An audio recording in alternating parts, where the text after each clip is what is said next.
it stayed down. Our session was officially over. Harmony could be dogged about my magic lessons, but whenever she could help it, she always ended things on a high note. And this was the highest note I'd hit yet.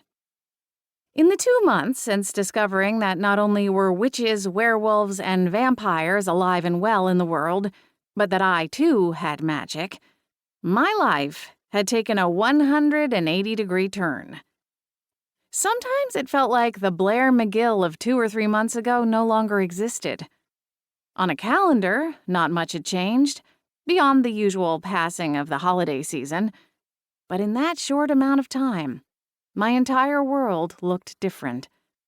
Upon finding out about my magic, I quit my job and vacated my apartment in Tacoma, Washington, and moved to Beechwood Harbor, a rustic little beachside community on the Washington coastline. Naturally, the change of pace took some getting used to. Beechwood Harbor was a tourist town in the middle of the off-season, so most days were quiet and sleepy. It was one of those places where everyone knew everyone, and slowly that was beginning to include me. The town itself wasn't magical in nature, but was unknowingly concealing a pretty big magical secret: the Beechwood Inn. Little did the locals know that the large historic home was no run-of-the-mill bed and breakfast, but instead an inn catering to paranormal beings, operated by a potion witch, Holly, and her dog-shifter husband, Adam. "You've come so far in such a short amount of time," Harmony said, as we walked together across the yard between the trees and the back entrance of the historic mansion. "I seriously think you must be drinking some kind of magic super juice behind our backs," she added with a laugh. "What, like magic Red Bull?" I snorted. "Trust me, I think it's more likely a combination of getting good sleep for the first time in forever and all the fresh air." I had another secret theory, but it sounded too fantastical to share, even considering everything I had learned over the past months. Just before the holidays, the Beechwood Inn had played host to a conference of bona fide fairy godmothers.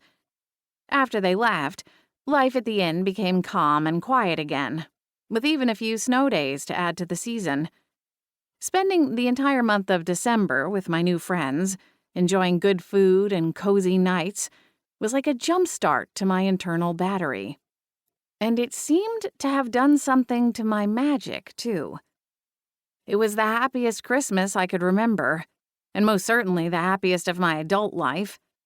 The joy and magic seeped into my system in some deeper, inexplicable way, and I woke up on New Year's Day with a confidence I'd never felt before.